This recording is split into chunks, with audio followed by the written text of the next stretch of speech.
Merci d'avoir fait de la place dans votre agenda pour être présent ce matin dans la matinale de Midi 1 TV.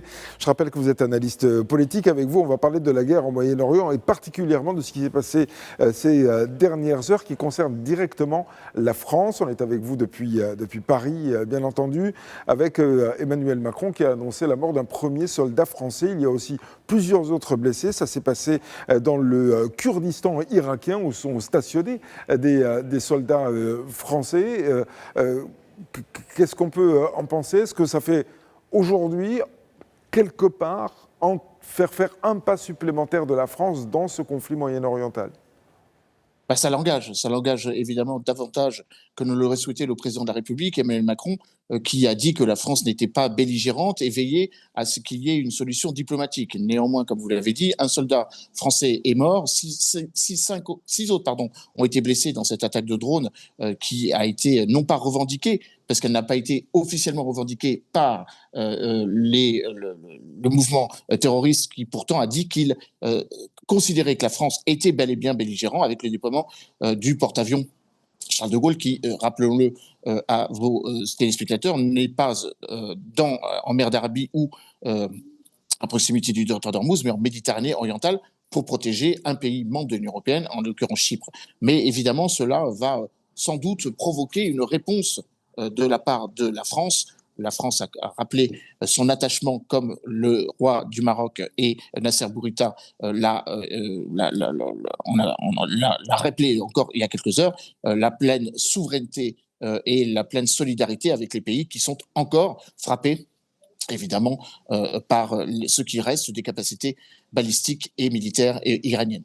Oui, alors il y a cette action meurtrière qui a été menée contre les soldats français, mais il y a aussi des menaces. Un groupe armé pro-iranien qui a menacé de prendre pour cible tous les intérêts français dans le Kurdistan irakien. Ça va nécessiter peut-être, cette fois, non pas de réagir, mais d'agir directement.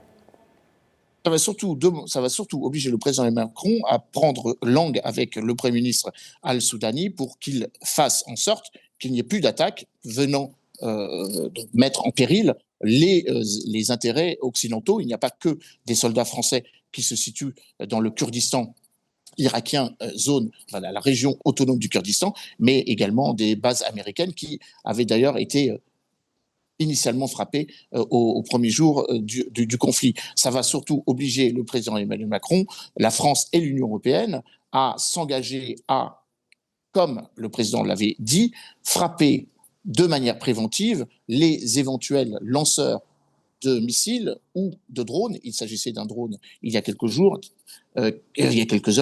excusez-moi, ma caméra bouge un peu, pour évidemment veiller à ce que la protection de nos autres militaires, nous en avons 5000 soldats qui sont déployés au Proche et au Moyen-Orient, et bien évidemment, la condition sine qua non de notre engagement viendrait évidemment si des ressortissants français étaient pris pour cible, précisément, et suite à cette menace qui a été proférée il y a quelques heures. Oui. Emmanuel Dupuy, nous en sommes au 14e jour de cette guerre qui a été déclenchée par cette coalition israélo-américaine ou américano-israélienne avec des belligérants qui ne semblent pas, en tout cas pour l'instant, baisser la garde. C'est le cas particulièrement de l'Iran. On a entendu Donald Trump plusieurs fois cette semaine dire qu'il est resté pratiquement plus rien en Iran, sauf qu'on voit encore décoller des missiles et des drones depuis le territoire iranien. Est-ce que c'est une guerre qui s'annonce beaucoup plus compliquée, beaucoup plus difficile, beaucoup plus délicate que prévu? C'est malheureusement le sort de tout conflit aujourd'hui. C'est ce qu'on appelle un conflit horizontal et vertical. Horizontal, ce sont les opérations militaires. Dans les premières heures, les Américains et les Israéliens ont frappé avec une intensité particulière. On parle maintenant de près de 3000 à 4000 frappes avec des objectifs qui ont mis hors d'état de nuire à peu près 80% des intercepteurs et des missiles balistiques dont disposait l'Iran, sachant qu'il en reste forcément. Mais maintenant, il y a ce qu'on appelle la guerre verticale, la guerre asymétrique ou la guerre hybride, donc la guerre horizontale, c'est-à-dire l'idée sur laquelle maintenant il va y avoir une action indirecte. Et cette action indirecte, on le voit à travers le détroit d'Ormuz. Les Iraniens disent qu'ils n'ont pas miné ce détroit, sauf que ça fait à peu près une dizaine d'années qu'il est miné précisément par les Iraniens.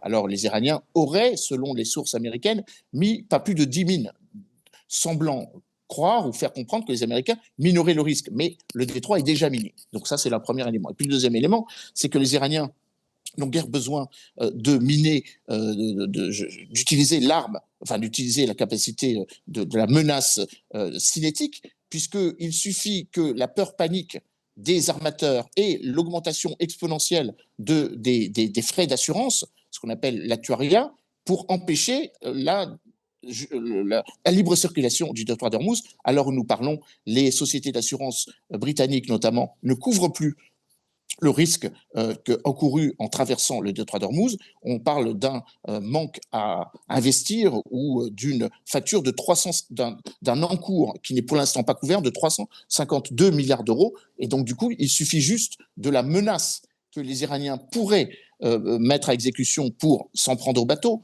14 tankers ont quand même été ciblés, faut-il le rappeler, pour que le commerce mondial soit passablement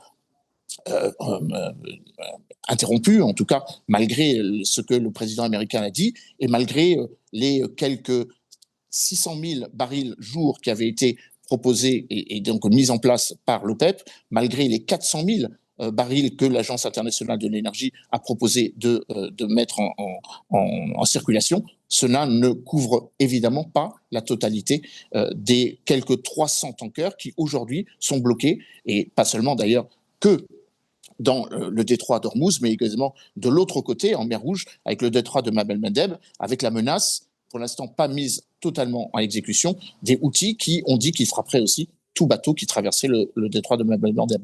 Oui. Est-ce que vous pensez que la puissance de l'armada américaine est en mesure de prendre un jour, à un moment, le contrôle du détroit d'Ormuz? On sait que, pour en revenir au président français, Emmanuel Macron, il a dit qu'il ne serait pas opposé à y participer quand les conditions seront réunies. Les conditions, c'est les Américains qui doivent certainement les réunir.